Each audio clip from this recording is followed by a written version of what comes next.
आइए बेटे, हम जीएसटी की क्लास आज की स्टार्ट कर रहे हैं और आज की इस क्लास में हमें क्वेश्चन आंसर करने हैं सप्लाई चैप्टर के।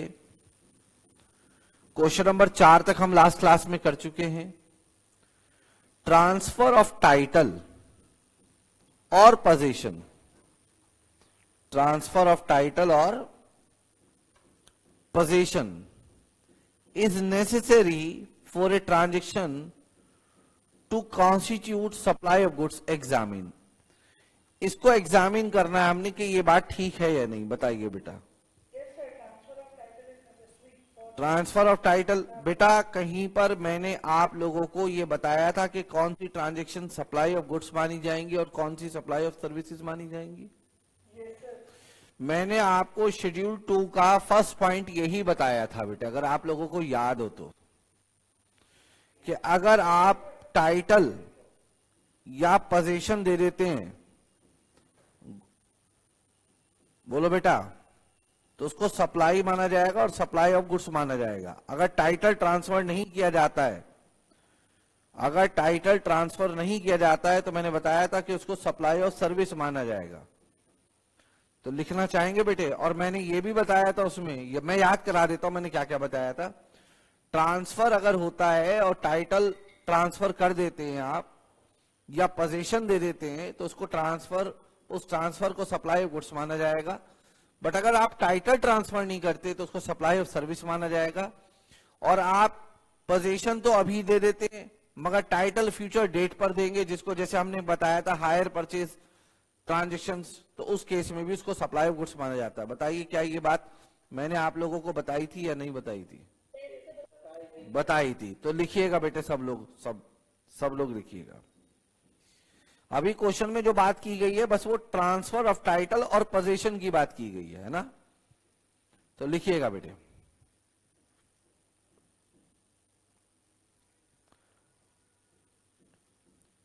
Transfer of title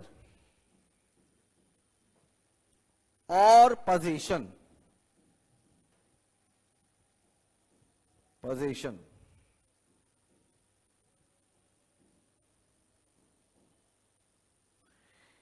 is necessary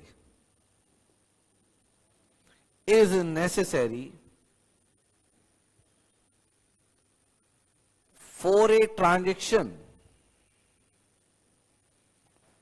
is necessary for a transaction to constitute as supply of goods, to constitute as supply of goods। इसके बाद आप फुल स्टॉप लगा दीजिए।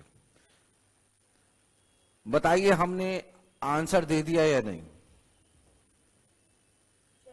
दे दिया। नेक्स्ट लाइन में लिखिएगा, नेक्स्ट लाइन में पैरा चेंज करके, if title is not transferred,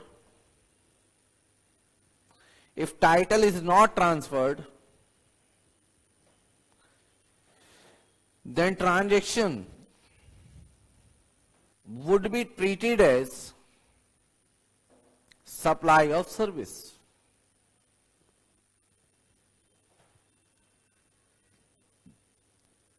full stop. लिख दिया बेटा इतना? बच्चों बोलो, लिख दिया इतना? नेक्स्ट लाइन में फिर से लिखिएगा पैरा चेंज, नेक्स्ट लाइन से लिखिएगा, फ्रेश लाइन से। If position is transferred immediately, if possession is transferred immediately,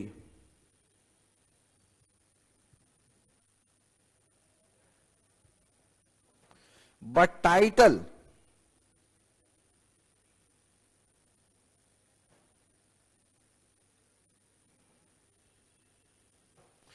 is to be transferred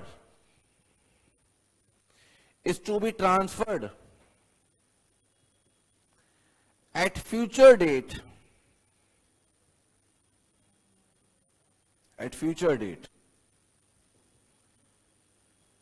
like, लिख लेना, like, LIKE, like, sales on approval basis, sales on approval basis, comma, hire purchase, etcetera,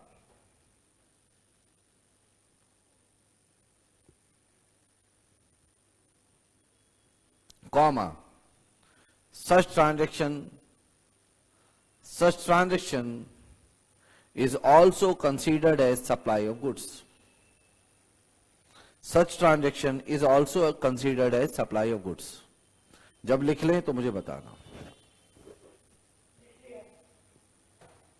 सभी लोगों ने note कर लिया बेटा? Yes, sir. समझ में भी आ गया आपको?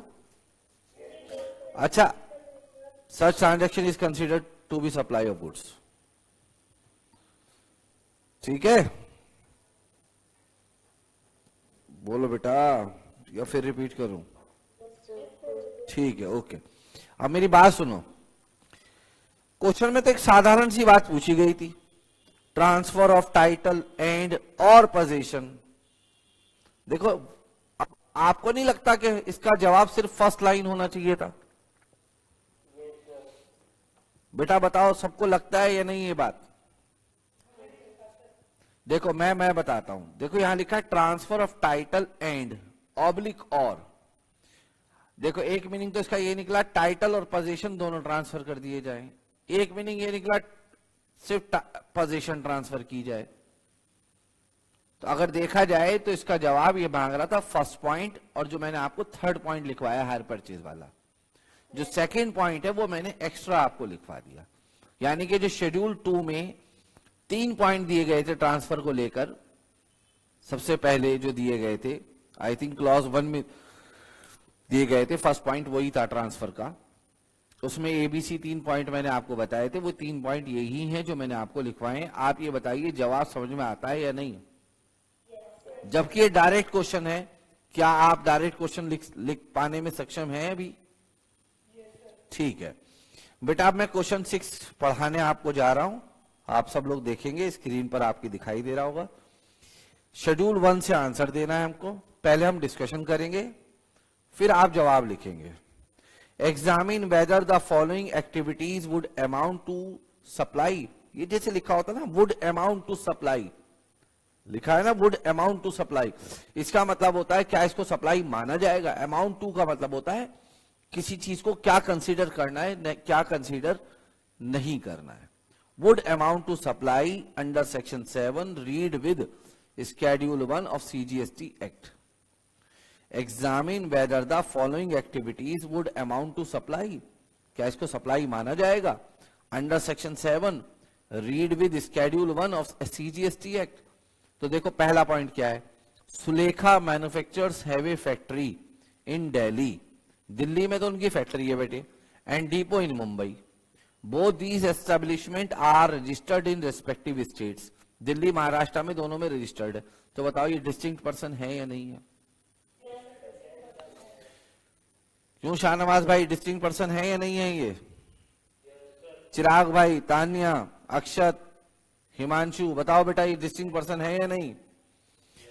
Finished goods are sent from factory in Delhi to the Mumbai depot without consideration so that the same can be sold. Delhi से मुंबई भेज रहे हैं, बताओ इसको हम ट्रांसफर मानेंगे या नहीं मानेंगे? सॉरी, सप्लाई मानेंगे या नहीं मानेंगे? आप बताइए। इसके बारे में बात पैरा 1 में की गई थी या पैरा 2 में की गई थी? पैरा 2 में की गई थी। अब मैं आप लोगों से को मैं एक पॉइंट इसका लिखवा देता हूं, बाकी के 2 पॉइंट आप अपने अपने शब्दों में लिखेंगे, ठीक है? मैं बोलता हूं, फर्स्ट पॉइंट का आंसर लिखिए। लिखिए, क्या पूछ रहा है कि सप्लाई माना जाएगा या नहीं? यही तो पूछ रहा है बेटा, है ना? तो लिखिएगा, लिखिएगा yes it is to be considered as supply.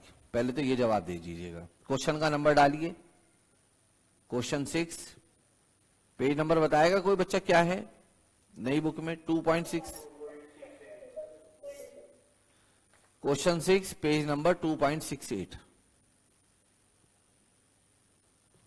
ए का आंसर दे रहे हैं हम। लिखिएगा yes it is deemed as supply. Full stop. अब पैरा चेंज करके नेक्स्ट पैरा से लिखिएगा, as per schedule 1 of CGST act. मैं तो मना करता हूं पैरे का नाम लिखे ही नहीं, कभी ऊपर नीचे हो जाए पैरा तो गलत हो जाएगा, इतना रेफरेंस काफी है। As per schedule 1 of CGST act, 2017 भी ना लिखें, इसके आगे चल जाएगा। As per schedule 1 of CGST act, comma,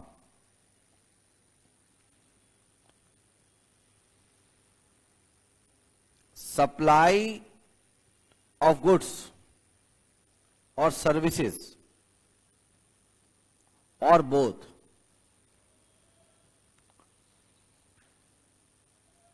between related person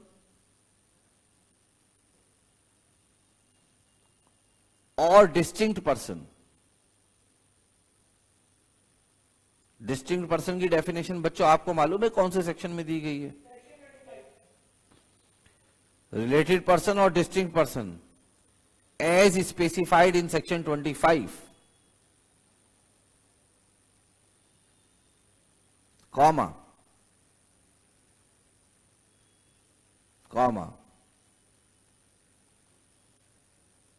made in course of business, made in course of business, comma, made in course of business, comma, is to be considered as supply, is to be considered as supply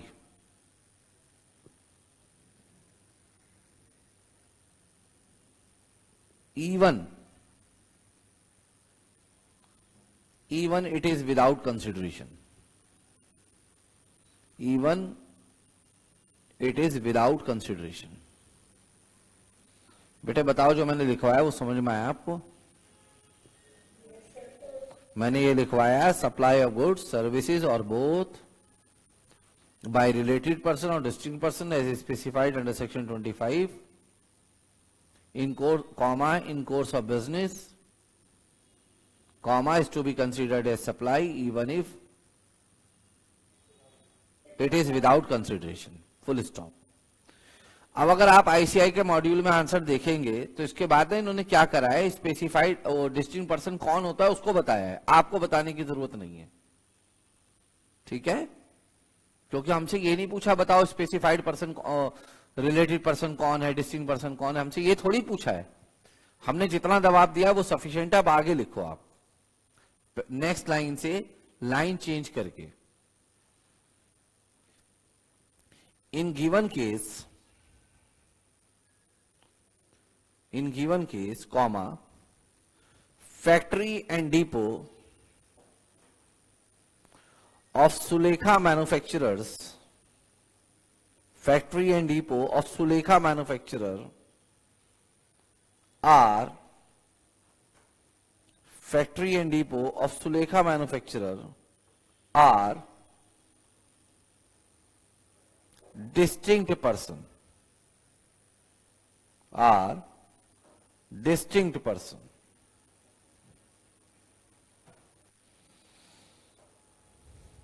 बताइए हैं या नहीं है दोनों distinct person? है। Therefore, supply of goods from Delhi factory to Mumbai depot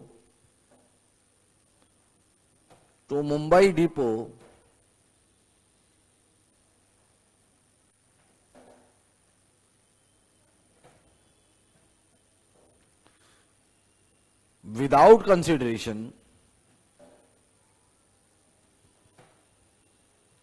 comma, in course of business,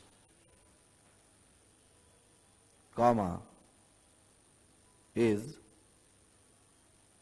नहीं, comma, in course of business के आगे देखो comma, amounts to supply, amounts to supply, amounts to supply का मतलब supply माना जाएगा।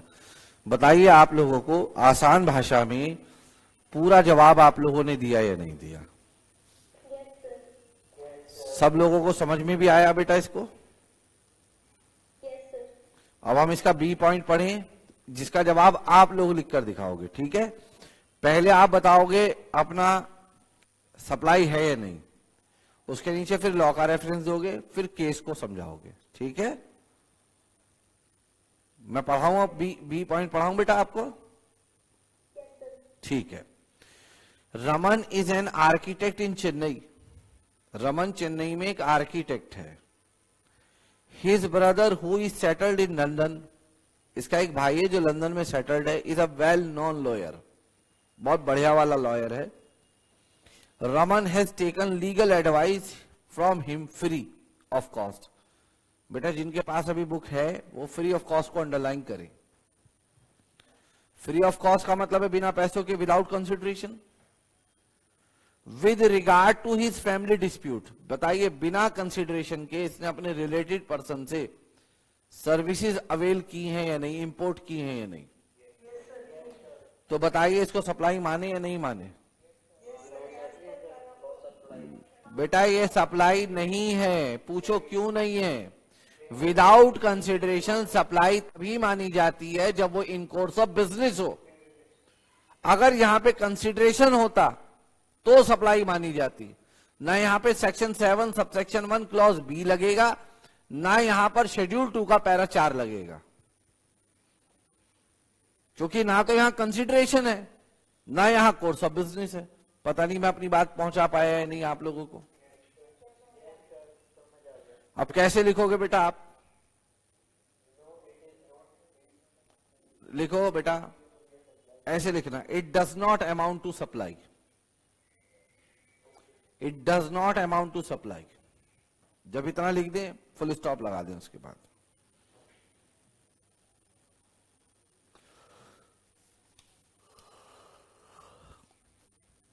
ठीक है, it does not amount to supply. Next line में लिखें, as per schedule 1 of CGST act. अच्छा बेटा मैं ना अब एक बार बोलूंगा, आपको एक बार सुनना है। As per schedule 1 of CGST act comma,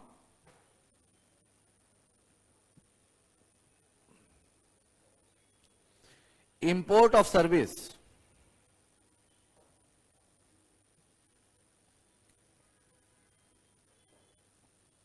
from related person,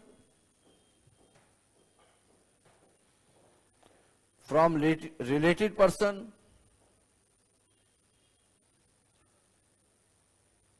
located outside India, from a related person located outside India,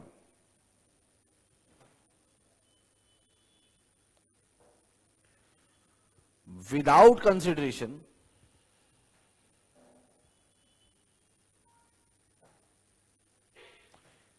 consideration is treated as supply,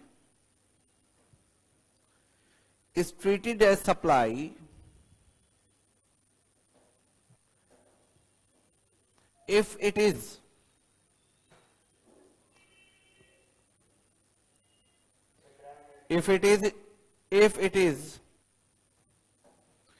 in course of business, if it is in course of business, full stop। Para change करके लिखना, in given case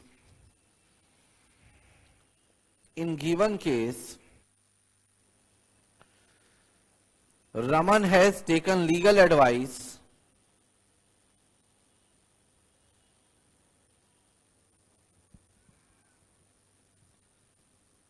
without consideration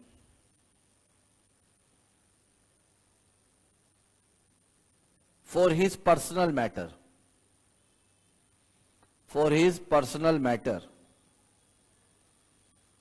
and not in course of business,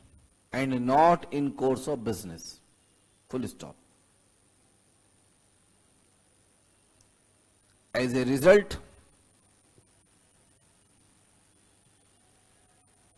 import of service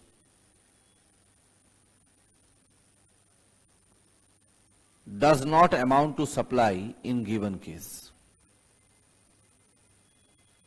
Import of service does not amount to supply in given case. उम्मीद करता हूं समझ में आ गई है आपको बात।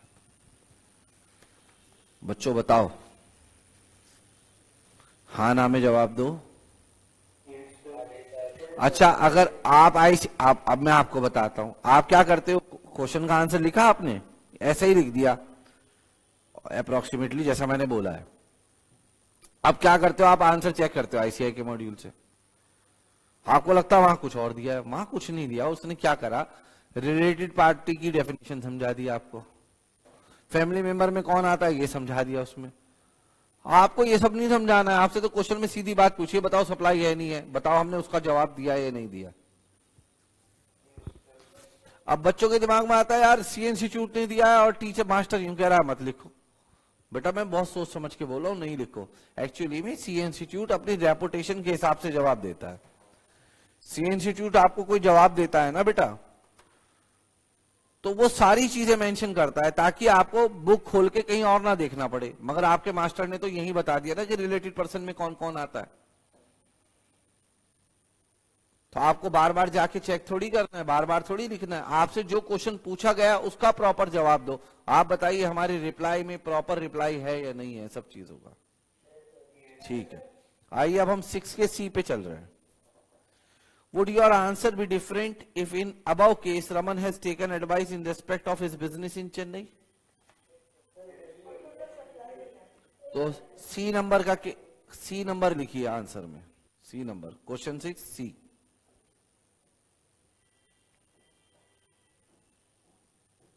Yes, it amounts to supply. अब जब यही क्वेश्चन दोबारा रिपीट हो रहा है और एग्जाम में भी आ जाए ऐसे, तो अब आपको लॉ दोबारा नहीं बताना है, लॉ तो बता चुके आप ऊपर एक बार। अब तो पैरा चेंज करके लिखिए जो मैं बोल रहा हूं। If Raman has taken advice, legal advice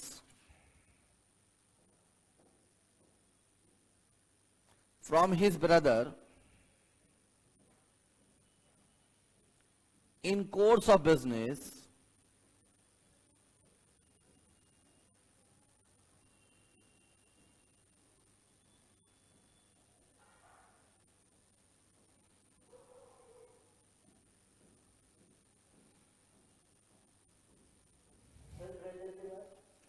brother से ही तो लिया ना इसने,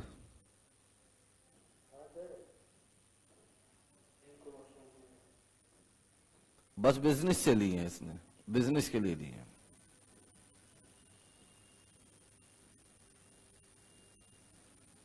एक मिनट,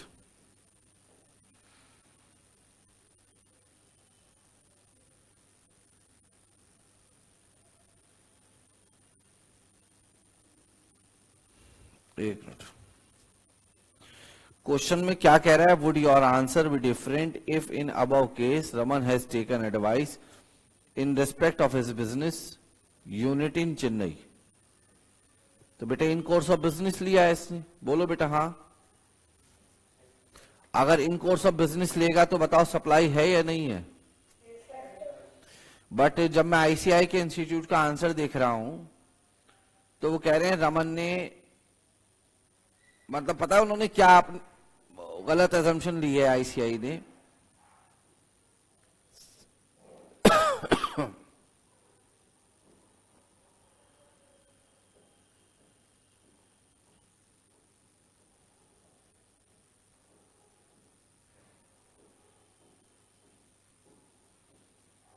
थोड़ा सा मुझे लग रहा है आईसीआई ने गलत लिख दिया है इसको। उन्होंने लिख दिया है कि इसको सप्लाई नहीं माना जाएगा, मुझे लग रहा है गलत लिख दिया उन्होंने। ठीक है, चेक करना किसी के पास बुक हो तो नई वाली। रीजन ठीक दे रहे हैं मगर सप्लाई मानने वाला रीजन दे रहे हैं। कह रहे हैं in above case if Raman has taken advice with regard to his business unit, service provided by Raman's brother to him would still not be treated as supply. गलत बोल रहे हैं बेटा, ठीक है। हाँ तो वही तो मैं कह रहा हूं, क्यों नहीं माना जाएगा? Raman's brother to him, import of service ही है ना बेटा। इसमें तो ये लिखा है कि रिलेटेड पर्सन से नहीं, पर ये जो आपका ब्रदर का रिलेटेड पर्सन होगा। हाँ रिलेटेड, हाँ, तो गलत मैं कह रहा हूं ना, गलत लिखा है बेटा उसमें। ठीक है, अगर आपको मेरे यहाँ पे नोटिंग दिखाई दे रही हो, जो मैंने पेन से नोटिंग कर रखी है बुक में, वो लिखा हुआ है in the course of business, और साइड में लिखा हुआ है सप्लाई माना जाएगा। Yes sir. ठीक है, तो सप्लाई है बेटा। मैंने क्या लिखवाया अभी तक बताइए जरा आप। Raman has taken legal advice from his brother in course of business without consideration is to be treated as supply. और यहां पे अपने पेन से लिख लेना कि आईसीआई के मॉड्यूल में इसका आंसर गलत दिया हुआ है, ये लिख लेना बेटा पेन से, क्योंकि आप जब आंसर मैच करोगे तो आप बिना मतलब में कंफ्यूज हो जाओगे। ठीक है ना? तो बेटा लिख लेना कि इसका आंसर आईसीआई के मॉड्यूल में क्या दिया हुआ है, गलत, ये लिख लेना बेटा।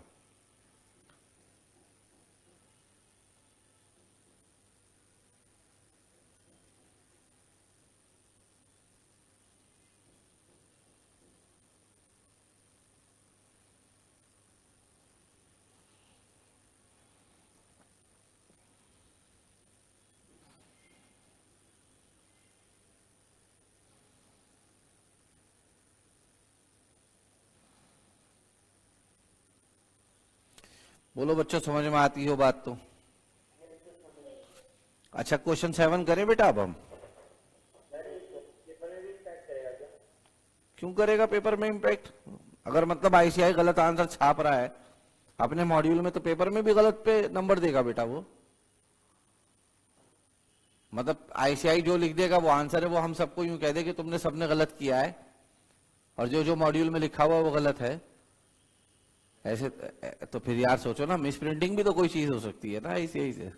ठीक है, तो वो गलत लिखा हुआ है, या तो कुछ बताए कि क्या वो ये एजम्पशन ले रहा है यहाँ पे कि भाई से नहीं ली है हमने सर्विस, रिलेटेड पार्टी से नहीं ली है, या तो ये एजम्पशन ले रहा हो यहाँ पे। अगर ये एजम्पशन लेता है तो ठीक है। बोलो बेटा, बेटा मेरी बात समझ में आ रही है ना आप लोगों को? ठीक है, क्वेश्चन 7 पे करते हैं अब हम। मुझे आवाज नहीं आ रही आपकी। हाँ जी बोलिए, जोर से बोलिए। हाँ तो फिर अलग बात होती है। आपने फैक्ट्स बदल दिए कि अगर रिलेटेड पर्सन की जगह किसी और से ले रहा है, तो जब आपने फैक्ट्स ही बदल दिए तो बेटा फिर सप्लाई नहीं माना जाएगा। ठीक है, state whether the following supplies would be treated as supply of goods और सप्लाई ऑफ सर्विस। बेटा सप्लाई ऑफ गुड्स माना जाए या सप्लाई ऑफ सर्विस माना जाए, शेड्यूल 2। बस आपको बस ये लिख कर आना है, बस सप्लाई ऑफ गुड्स या सब। बताओ, रेंटिंग ऑफ इमूवेबल प्रॉपर्टी क्या माना जाता है? नहीं, सप्लाई तो माना जाता है, ये सारे सप्लाई हैं। शेड्यूल 2 में जो चीज आती है वो सप्लाई, गुड्स की सप्लाई है, सर्विस की सप्लाई। तो आपने सबसे पहले रजिस्टर पे हेडिंग डाली है, क्वेश्चन नंबर 7, पेज नंबर क्या है? 2.68। आईसीआई स्टडी मेट ए नंबर, बस इतना लिख दें, सप्लाई ऑफ सर्विस सफिशिएंट है इतना, क्योंकि क्या है, बस स्टेट करो, एक्सप्लेन नहीं करो। देखो क्वेश्चन को समझो, क्या कह रहा है? स्टेट बताओ, कहता है एक्सप्लेन करो। हम पूरा लिखते कि क्या क्या लिखा हुआ है वहां। बोलो बच्चों, बी नंबर देखो क्या लिखा है? Goods forming part of business assets are transferred और डिस्पोज ऑफ बाय और under direction of person carrying on the business. Check करके देखो क्या लिखवाया था, मैं आपको दिखा भी देता हूं। शेड्यूल 2 की बात हो रही है ना ये, तो मैंने आप लोगों को लिखवाया है शेड्यूल 2 में क्या माना जाएगा।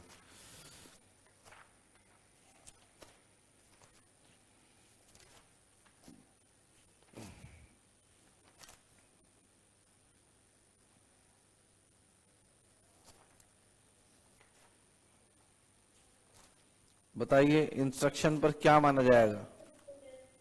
Supply of goods, supply of goods. तो बस आंसर बी आंसर डाल के लिख दो सप्लाई ऑफ गुड्स। आप चेक कर सकते हो यहां पे इस जगह पर। ट्रांसफर और disposal upon direction of businessman, और ये आगे से पार्ट ऑफ एसेट्स नहीं रहेगा, क्या माना जाएगा? Supply of goods. ये मैंने आपको बताया था, याद है आप लोगों को?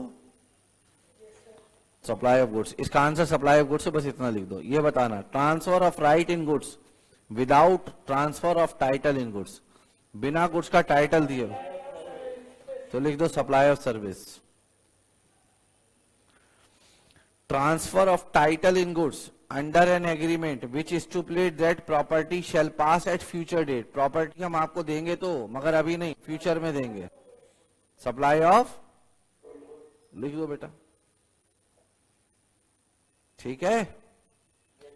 Question number 8, determine whether following supplies would be treated as supply of good, supply of service as per schedule 2 of CGST act. यही क्वेश्चन दोबारा पूछा जा रहा है।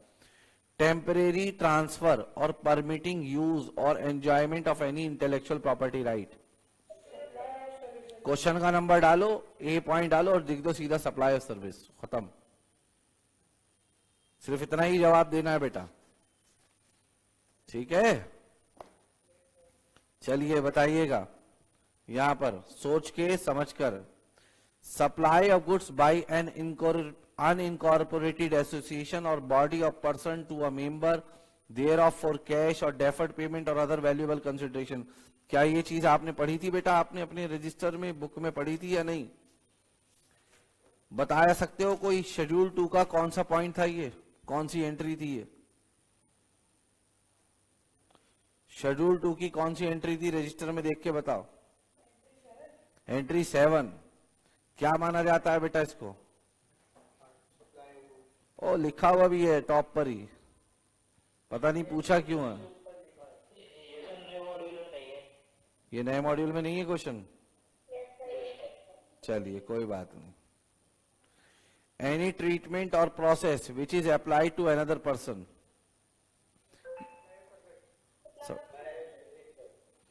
Transfer of title in goods, ठीक है जी। सी आप देख लो, जॉब वर्क वाला पढ़ा होगा आपने। आप शेड्यूल 2 में देखो जॉब वर्क पढ़ा था या नहीं? बेटा वही तो पूछा है ये।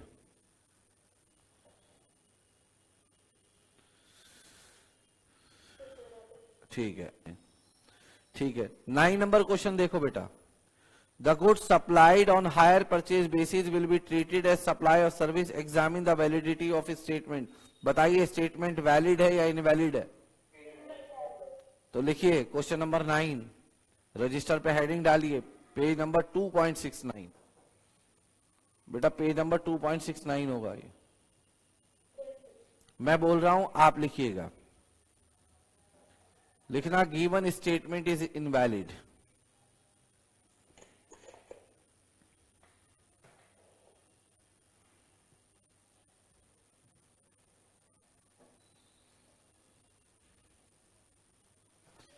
As per schedule 2 of CGST act. Next line में लिखना as per schedule 2 second of CGST act, comma, line change करके आगे लिखना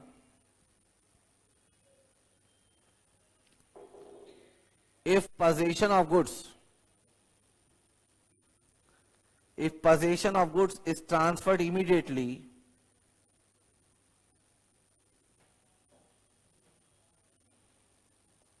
and title of goods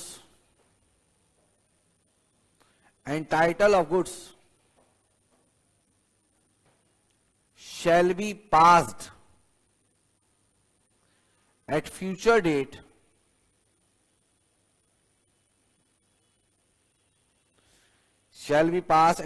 date like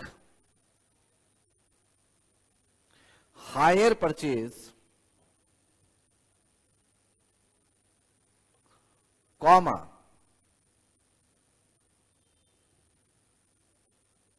such transaction is to be treated as supply of supply of goods. Goods. लिख लो बेटा, supply of goods. Question number 9 भी समझ में आ गया सब लोगों को बेटा? Yes sir. कोई दिक्कत तो नहीं है? अच्छा, ईमानदारी से बताइए, कोई मैं नई बात बता रहा हूं आपको पढ़ाते समय, या सब कुछ जो मैंने क्लास में पढ़ाया उसी से क्वेश्चन आंसर हो पा रहे हैं आपके? ठीक है ना? Question number 10, examine whether the activity of import of service in the following independent cases would amount to supply under section 7। पहला क्वेश्चन, Miss Shriniti Kaushik receive interior decoration service for her residence located Bandra, Mumbai from Mr. Raquel of Sydney, Australia. The amount paid for said services is 5,000 Australian dollar। बताइए import of service constitute supply करती है या नहीं? ये बताइए supply है या नहीं है? ये लिखिएगा आंसर। मैं एक बार बोल रहा हूं, आप फटाफट लिखिएगा। It constitute as supply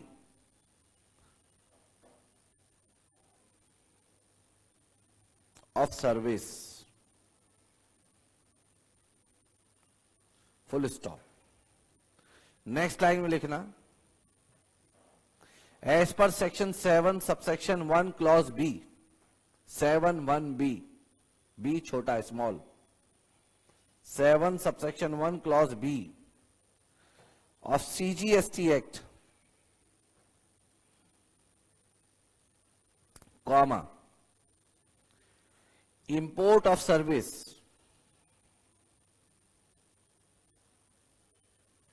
with consideration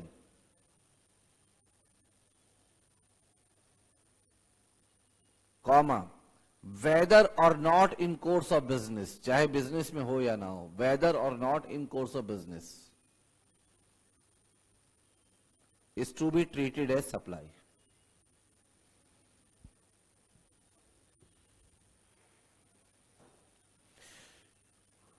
full stop. Next time में लिखना, in given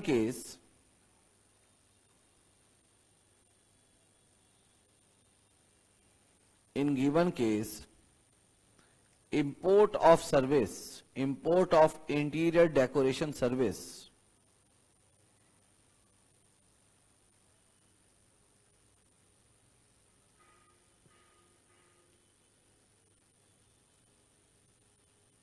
for personal purpose against 5,000 Australian dollar, against 5,000 Australian dollar is to be considered as supply। हो सकता है कुछ बच्चे यहां कंफ्यूज हो गए हों कि अभी थोड़ी देर पहले तो उन्होंने कहा था कि बिजनेस में नहीं है तो सप्लाई नहीं माना जाएगा, अब कह रहे हैं बिजनेस में नहीं है तो सप्लाई माना जाएगा। बेटे, इंपोर्ट ऑफ सर्विस में कम से कम एक चीज हो, या तो कंसिडरेशन हो या फिर इन कोर्स ऑफ बिजनेस हो। बोलो बेटा, बोलो। अगर इन कोर्स ऑफ बिजनेस नहीं है और कंसिडरेशन है तो भी सप्लाई है, कंसिडरेशन नहीं है और इन कोर्स ऑफ बिजनेस है और रिलेटेड पार्टी से हुआ है तो सप्लाई है। Second case, Miss Shriniti Kaushik receive interior decoration service for her resident located at Bandra, Mumbai from her brother mister Varun resident in Sydney, wholly dependent on Miss Shriniti. Further Miss Shriniti did not pay any consideration. बताइए supply है या नहीं है? अब इसका answer second लिख दो, it is not a supply. जब लिख दो it is not a supply तो मुझे बताना। लिख दिया कि अब जो वो 5-6 लाइन का आप जजमेंट देंगे वो मैं बताऊंगा या आप खुद बताएंगे? खुद बता देंगे या नहीं? तो बताइए, इस केस में इंपोर्ट ऑफ सर्विस जो हुआ है वो सप्लाई माना जाएगा या नहीं माना जाएगा? अब देखो खुद ये क्वेश्चन और वो क्वेश्चन जिसको मैंने अभी कहा आईसीआई के इंस्टीट्यूट वाला, दोनों सेम है या नहीं? नाम ही तो चेंज है। ठीक है, फिर कहते हैं, will your answer be change if in above case Shrinidhi has taken interior decoration service with regard to her business premises and not her residence. अगर वो बिजनेस सब मानेंगे ना, तो पहले एक काम करिएगा, सेकंड का लिखा आपने it is not a supply, 5-6 line छोड़ दीजिएगा ताकि आप अपना जजमेंट और केस को समझा सके। फिर थर्ड का आंसर लिखिएगा उसके बाद, इट अमाउंट्स टू सप्लाई, और थर्ड को समझा दीजिएगा। ठीक है, मैं वेट कर रहा हूं, आप लिखिए इतने। किसी को लिखने में दिक्कत आएगी तो मैं हेल्प करूंगा उसकी। सब लोग लिखिए, बताइए चैप्टर तैयार हो गया या नहीं हो गया आपका? चलिए, अब एक काम करिए, आप टैक्स के जो पेपर हैं उनको निकाल लीजिएगा और अभी से मेहनत कर लीजिएगा जीएसटी वाले पोर्शन पर, और उनके क्वेश्चन अभी से करने शुरू कर दीजिए। ये मैं करा रहा हूं और वो कर लीजिए, उतने क्वेश्चंस काफी हैं। आरटीपी, एमटीपी ये भी करने हमको। क्लियर है बेटा? अब जल्दी से लिख लो सेकंड का और थर्ड का आंसर। कौन से दोनों का रेफरेंस देना पड़ेगा दीदी? 1B का और 7 शेड्यूल 2 का।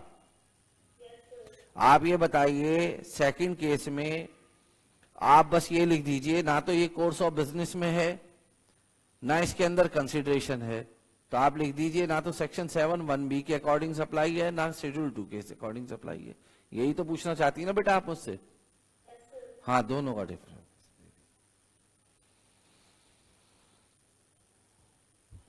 जल्दी से लिख लीजिए बेटा, मैं आप लोगों का वेट कर रहा हूं। क्या बेटा आप सबने लिख लिया सेकंड थर्ड का आंसर? थर्ड भी लिखो जल्दी से।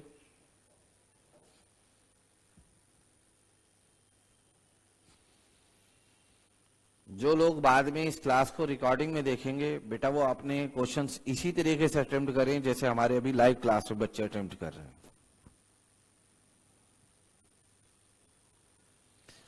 थर्ड केस में क्या ये कहा गया है कि उसने कंसीडरेशन दिया है?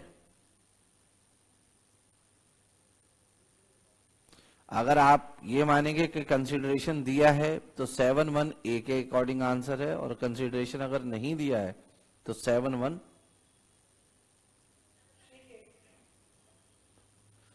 सी में बेटे ये देखना पड़ेगा कि जिससे श्रीनिधि ले रही है सर्विसेज वो रिलेटेड पार्टी है या नहीं, ये भी तो देखना पड़ेगा ना। देखना पड़ेगा, तो इसलिए सी की तो बात ही मत करो, तो कंसिडरेशन मान लेते हैं जी,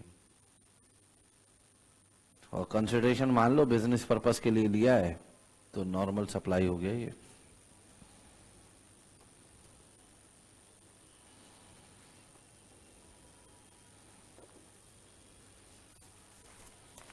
जब कर लें तो बेटा मुझे बताइए।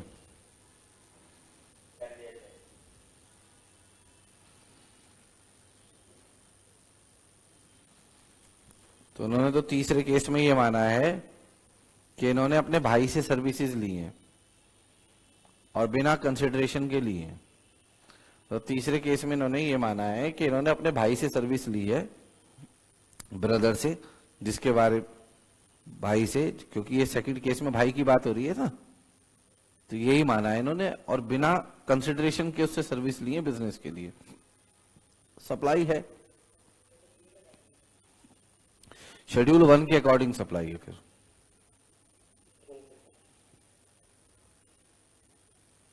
बिना कंसिडरेशन के रिलेटेड पार्टी से इंपोर्ट ऑफ सर्विस किया गया हो इन कोर्स ऑफ बिजनेस तो सप्लाई माना जाता है शेड्यूल 1 में।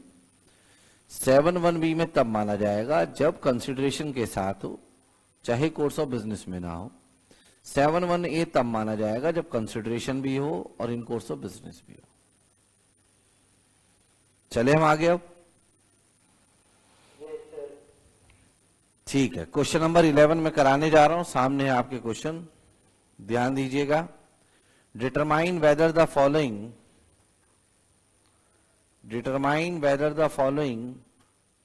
supplies amount to composite supply.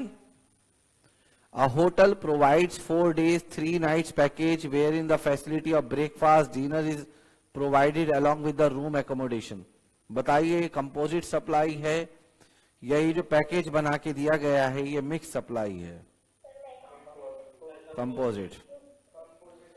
तो लिखिएगा आंसर में क्वेश्चन नंबर 11, पेज नंबर कौन सा है बेटा? 2.69 या 70?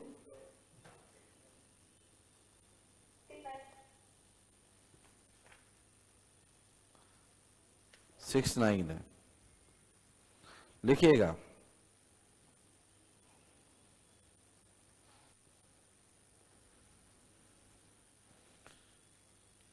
दोनों लिखिएगा। It is a composite supply.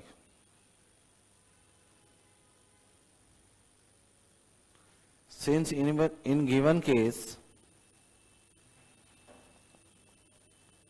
Supply of breakfast comma dinner and accommodation in hotel are supply of breakfast comma dinner and accommodation in hotel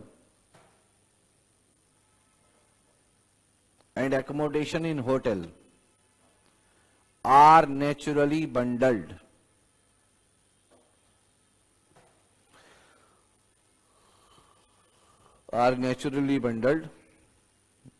Therefore it is a composite supply. इसका B case देख लो। Our toothpaste company has offered the scheme of free soap along with the toothpaste. दांत के साथ बेटे चेहरा भी चिपकाइए, mix है, तो लिखिएगा it is not a composite supply. It is not a composite supply since supply of toothpaste with soap are not naturally bundled. Simple रखिए आंसर को अपने, are not naturally bundled. Is it fine? Next question, heading डालिए question number 12, जल्दी से फटाफट। बेटे question number 11 तक तो किसी को कोई इशू नहीं है बच्चों? तानिया, ज्योति, साक्षी, दीक्षिता एटसेट्रा एटसेट्रा एटसेट्रा, बेटा कोई दिक्कत तो नहीं है? पूजा, निशा, समृद्धि, सारिका, बेटा कोई दिक्कत तो नहीं है?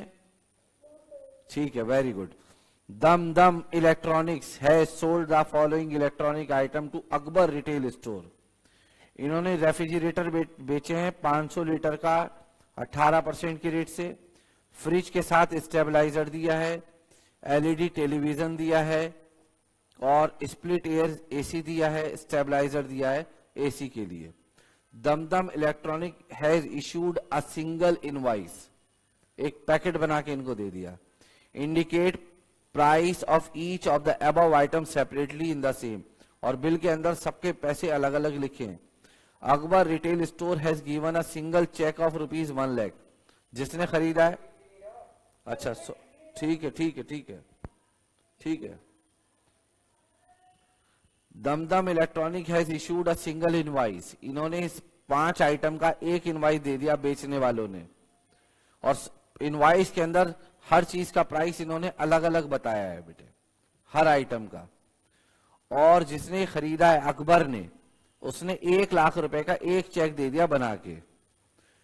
बताइए ये किस तरह की सप्लाई है और इस पे किस तरह का रेट ऑफ टैक्स लगेगा? आप बताइए बेटा।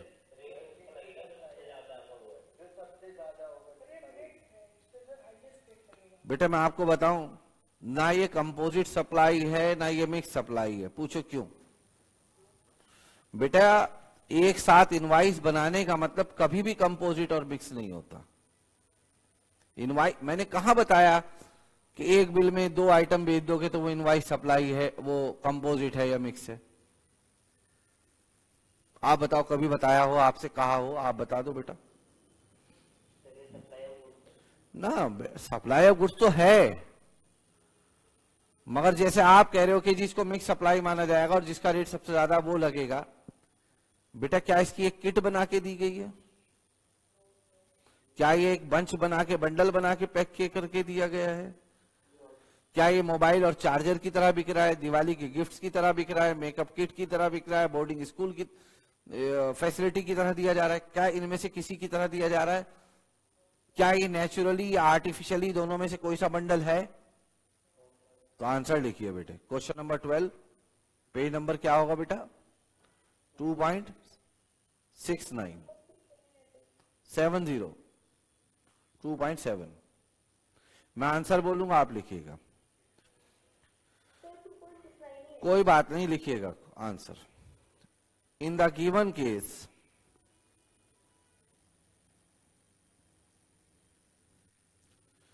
the items supplied by Dum Dum Electronics, Dum Dum Electronics are not naturally bundled, therefore it is not a composite supply.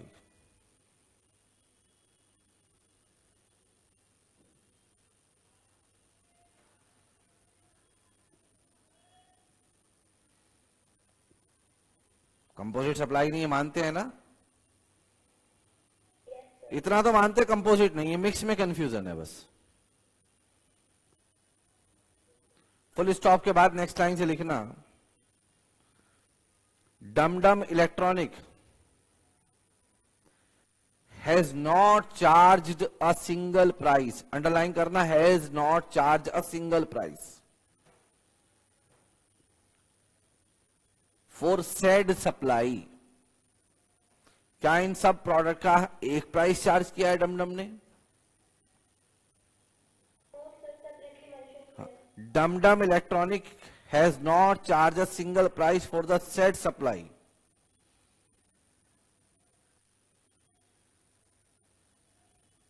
Comma,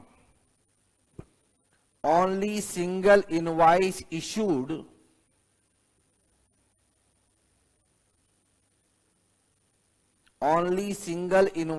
issued mentioning all items separately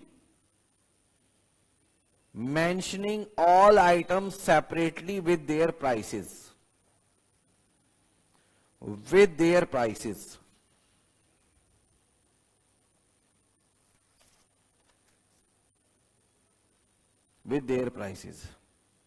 therefore it is not a mixed supply। बेटा therefore it is not a mixed supply लिखने के बाद कोई बच्चा बताए क्या इसको किसी केस में मिक्स सप्लाई माना जा सकता है? क्या करे कि मिक्स सप्लाई में आ जाएगी? सिंगल इनवाइस से कुछ नहीं होगा, प्राइस एक हो, प्राइस हो पूरे आइटम का, कहे कि भाई इतने रुपए दे दो सबके, ठीक है ना? अब फुल स्टॉप करके नेक्स्ट लाइन से लिखना, पैरा चेंज करके, supply of this goods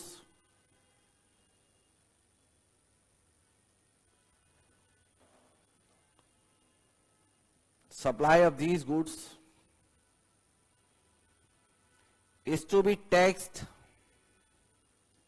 taxable, ये लिखो, is to be taxable at their respective rates, THEIR वाला देयर लिखेंगे यहां पर, at their respective rates applicable to them। Clear है? फ्रिज जितने का बेचा उसका रेट ले लो, एसी का रेट ले लो, स्टेबलाइजर का रेट अलग, एलईडी टीवी का अलग, at their respective rates applicable to them। उम्मीद करता हूं क्वेश्चन नंबर 11 आपको समझ में आ गया है, सॉरी 12। बोलो बच्चों, क्वेश्चन नंबर 13 करें अब। चलिए, Manikaran A registered supplier of Delhi has supplied 20,000 packages at rupees 30 each to Mukhija gift shop in Punjab. 20,000 packet बना के एक पैकेट 30 रुपए का. Each packet consists 2 chocolate, 2 fruit juice bottle, a packet of toy balloons. Determine the rate GST applicable in the given case, assuming rate of GST to be as under. GST के rate आपके सामने. Chocolate का GST का rate 18% है, fruit juice का GST का rate 12% है, toy balloon का GST का रेट कितना है बेटा? 5%. बताइए इसे हम मिक्स सप्लाई कह सकते हैं या नहीं? बेटा मिक्स सप्लाई है या नहीं है ये? और इसमें कौन सा रेट लगेगा? लिखो बेटे, लिखना. 2 or more supplies of goods.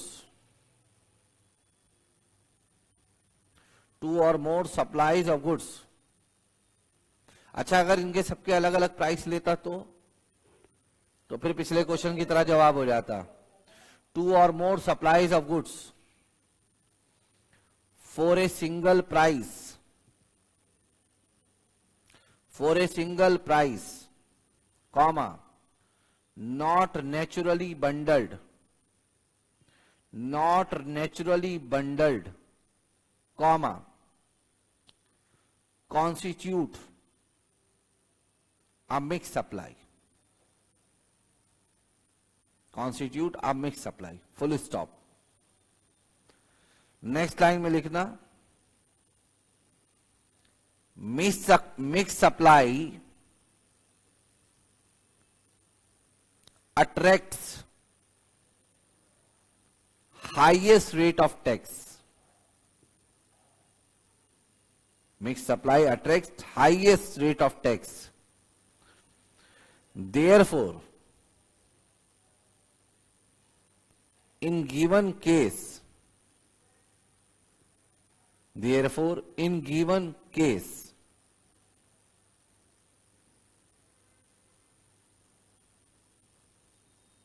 rate of GST shall be highest rate,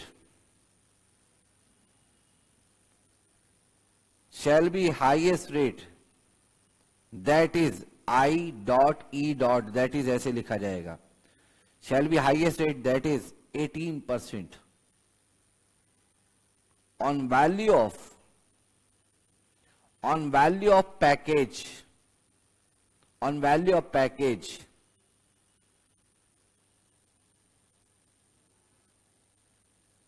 that is rupees 6 lakh.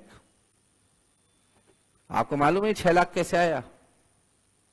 Bracket में लिख लेना, 20,000 पैकेट इंटू में 30 रुपीज ईच. उम्मीद करता हूं आप लोगों को समझ में आ गया होगा ये क्वेश्चन भी. अभी मैं आपको 14, 15 नहीं, पहले 16 कराने जा रहा हूं क्वेश्चन. 13 हो गए ना अभी, मैं आपको 16 नंबर क्वेश्चन कराने जा रहा हूं. देखिएगा बेटा,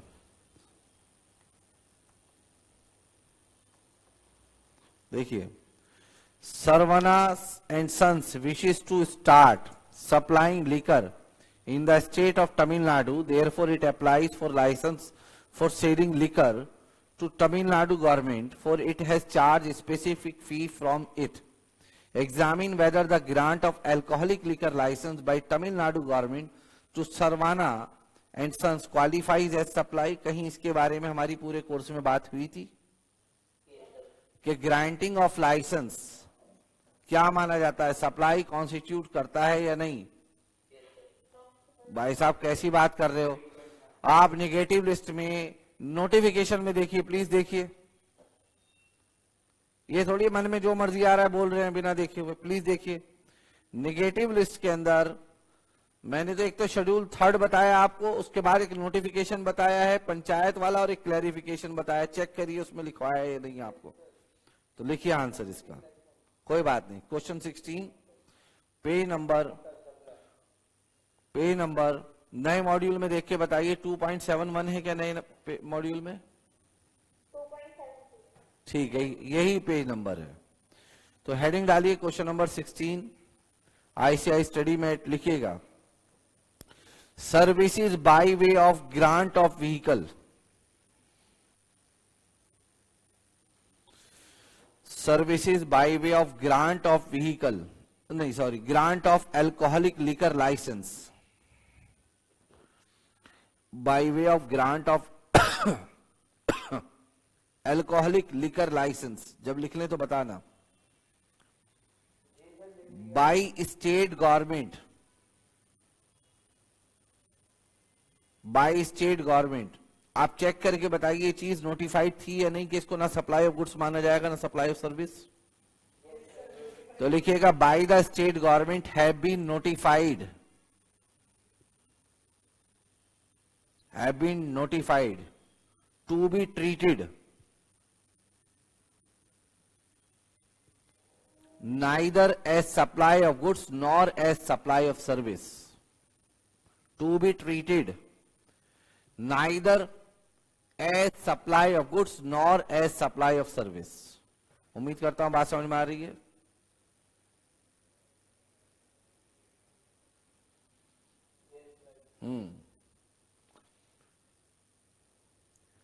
Therefore नेक्स्ट लाइन में लिखना, in given case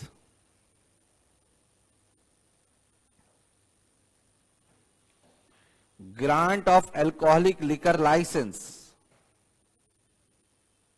by Tamil Nadu government, grant of alcoholic liquor license by Tamil Nadu government to Sarvana and Sons, to Sarvana and Sons is neither a supply of goods nor as supply of service।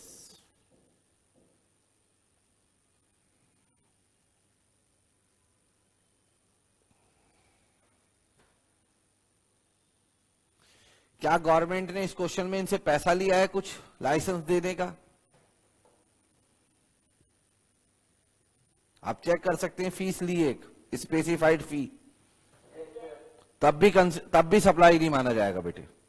मगर ये जो exemption है ना, सिर्फ granting of licensing of alcoholic liquor है। अगर कोई और लाइसेंस इश्यू करेंगे और पैसा लेगी गवर्नमेंट तो जीएसटी एप्लीकेबल होगा। क्लियर है आपको मेरी बात?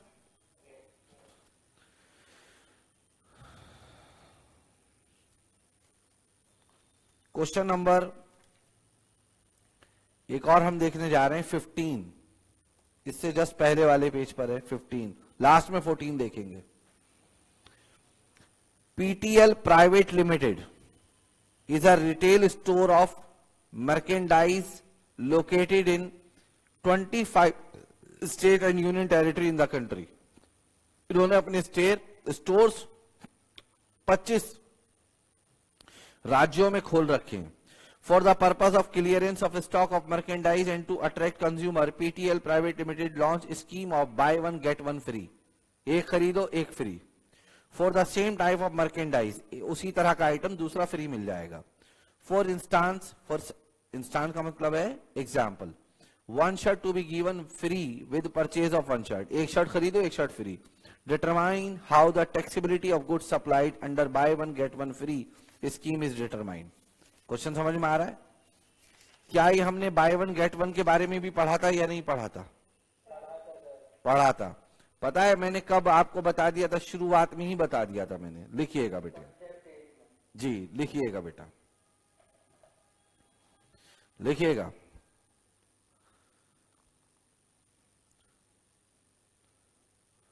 Goods which are supplied,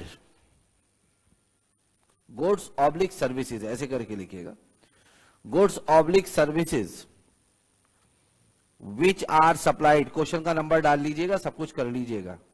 goods which are supplied free of cost are not treated as supply। ये बात मानते हैं नहीं? Goods or supply which are goods or services supplied free of cost are not treated as supply, except मगर कुछ exception हैं इसकी.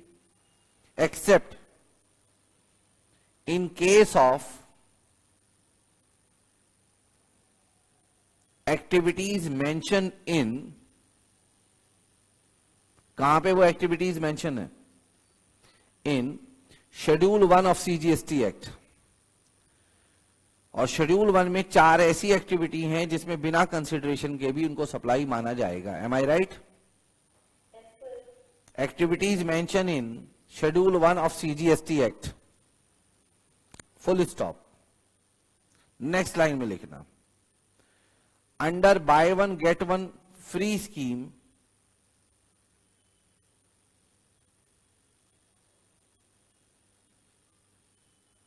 It is apparently clear. Apparently clear का मतलब होता है ऊपर से देख के ही पता चल रहा है. It is apparently clear by one comma gate one free comma it means one item is being supplied free of cost. कि एक आइटम आपको फ्री ऑफ कॉस्ट दिया जा रहा है. दिया जा रहा है या नहीं? मगर क्या आप ये कह सकते हैं सिर्फ हम फ्री फ्री वाला खरीद रहे हैं, बेच रहे हैं, पैसों वाला बेच ही नहीं रहे?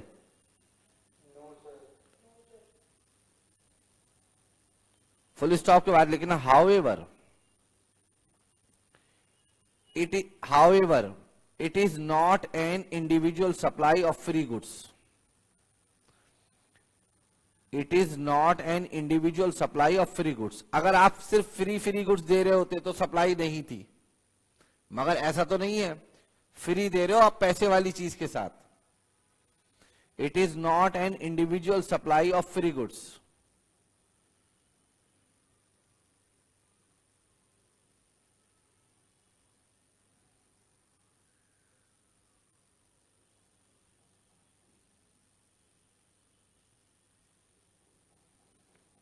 So, it can be concluded,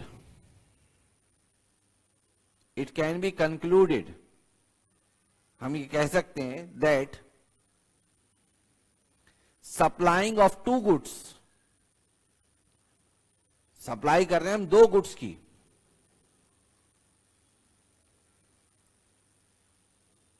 at price for one,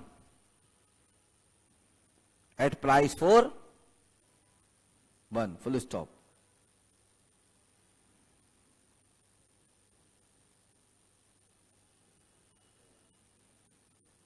next line में लिखना पैरा चेंज करके, now taxability of these two supplies, now taxability of these two supply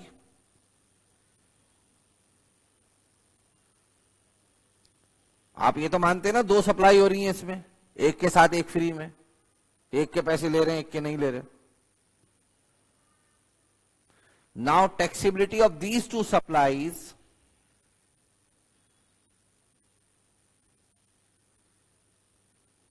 is dependent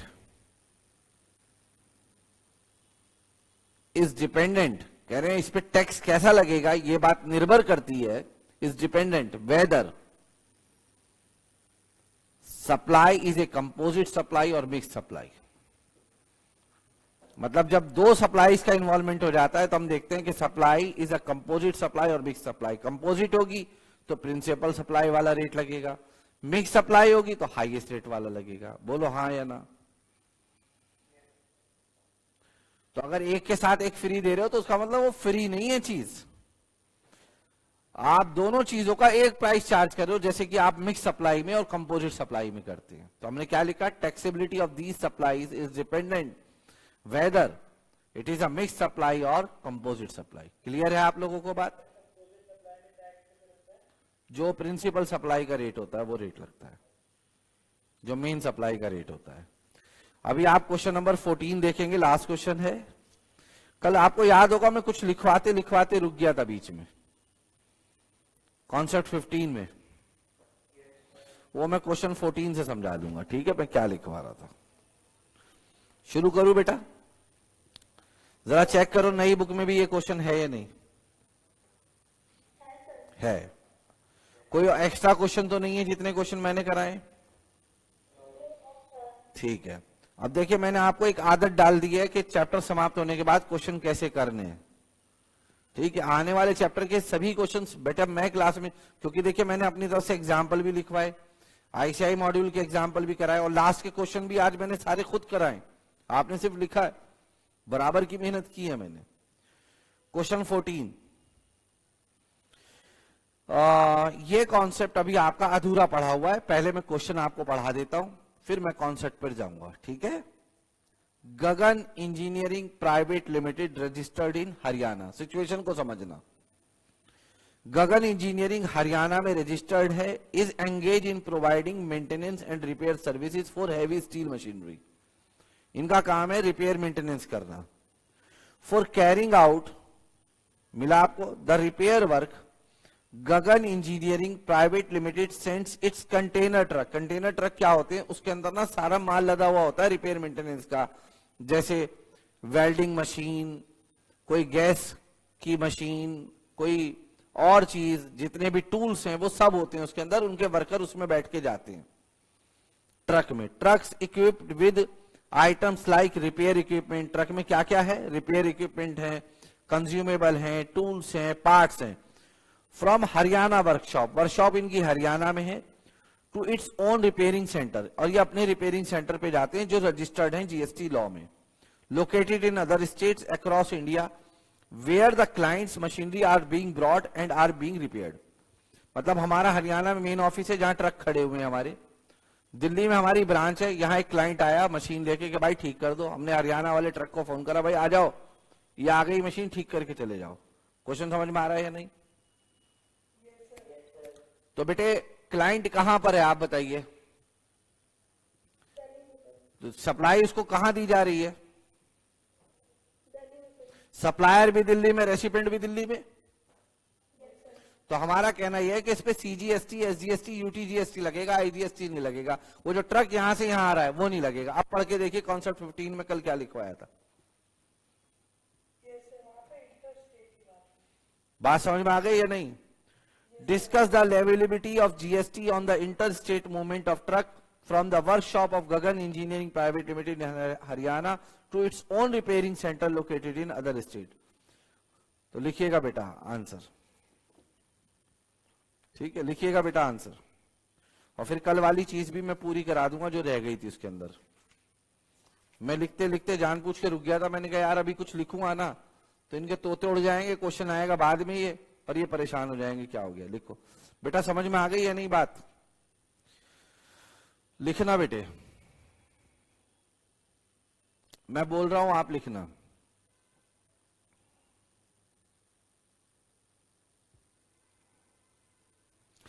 as per schedule 1 of CGST Act, comma, supply made without consideration, supply made without consideration between distinct person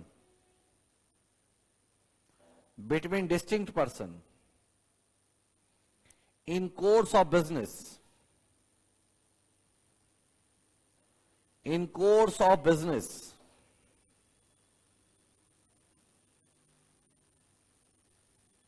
in course of business is treated as supply,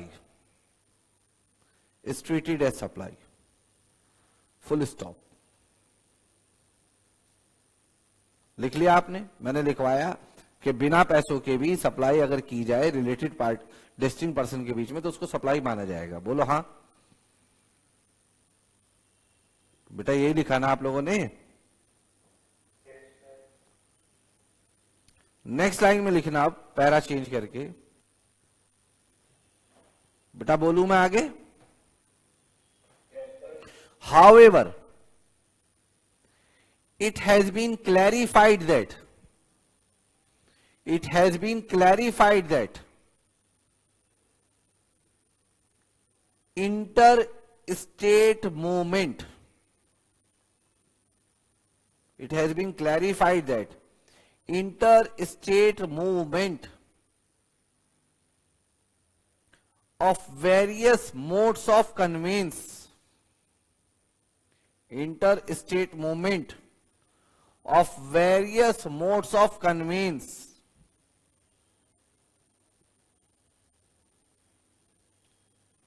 between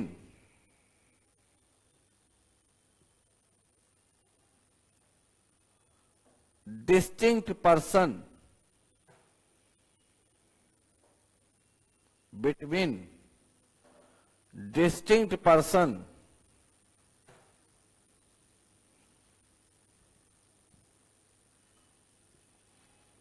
distinct person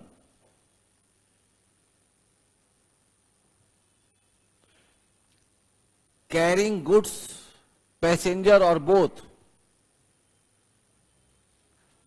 carrying goods, passenger or both, for repair and maintenance, carrying goods, passenger or both, for repair and maintenance,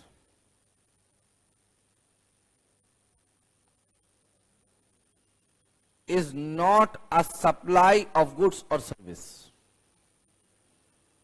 Is not a supply of goods or service. Full stop.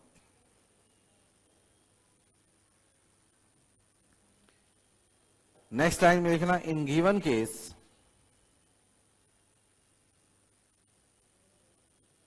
No IGST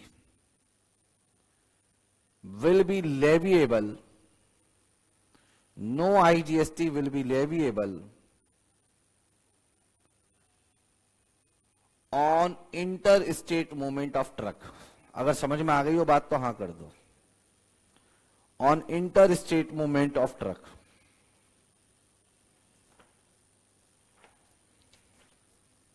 बेटा बताओ समझ में आई बात या नहीं? आ गई समझ में? मगर बताओ जो क्लाइंट आया है दिल्ली वाले ऑफिस में, उस पर CGST SGST लगेगा या नहीं लगेगा? लगेगा. तो इन्होंने तो बस हमसे हरियाणा वाली बात के लिए पूछा था, है ना? तो ये लिखना बेटे नेक्स्ट लाइन में, however CGST and SGST will be leviable on repair and maintenance work, on repair and maintenance work done by Delhi branch for client, done by Delhi branch for client.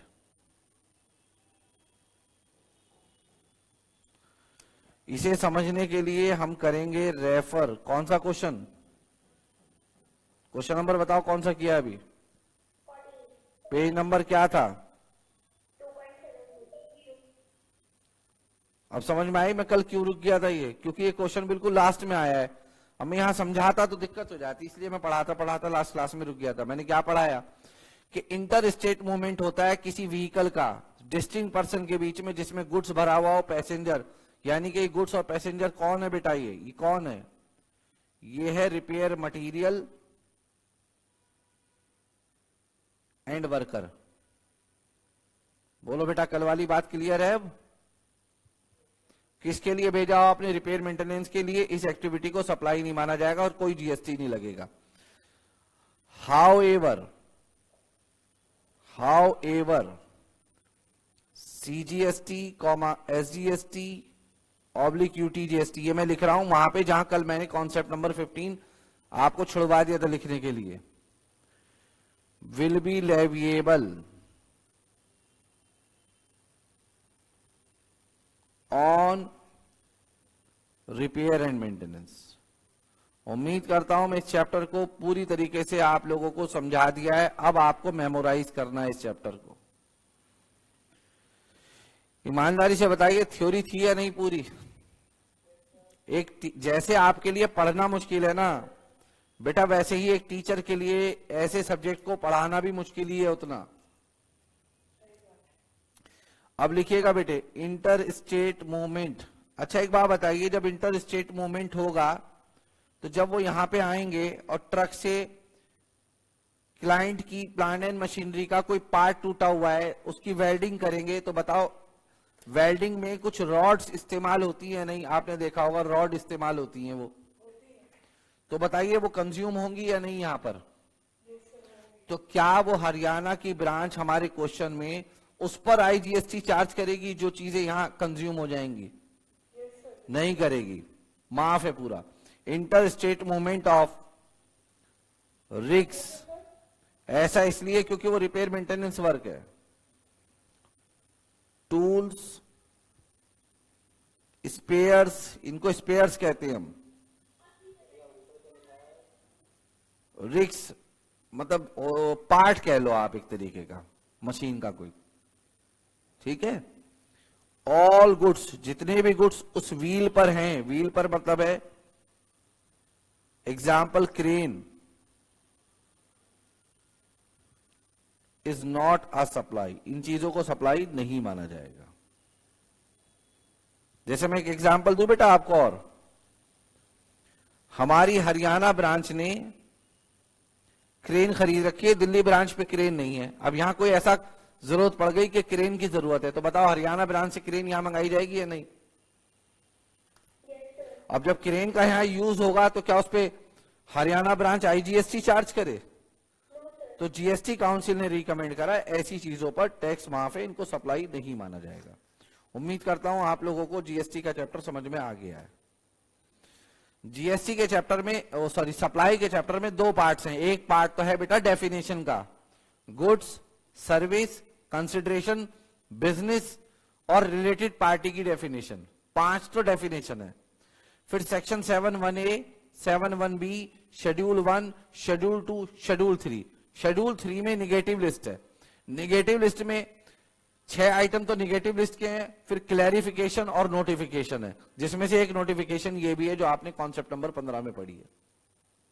उसके बाद mix supply और composite supply है। इस तरीके से आपका chapter है, और इस चैप्टर में बेसिकली हमने 2 सेक्शंस पढ़े हैं, सेक्शन 7 और सेक्शन 8। क्या आपको चैप्टर का समझ में आ रहा है क्या है सार? तो बेटा इस चैप्टर को हम यहीं रखते हैं, कल मुलाकात करेंगे एक नए चैप्टर के साथ, चार्ज ऑफ जीएसटी। कल हमारा कौन सा चैप्टर शुरू होने वाला है बेटा? Charge of GST. कल पढ़ेंगे बेटे, तब तक के लिए बाय बाय। अपना रिवाइज करें, जो पेंडिंग वर्क है उसको पूरा करें। बाय बाय बेटे।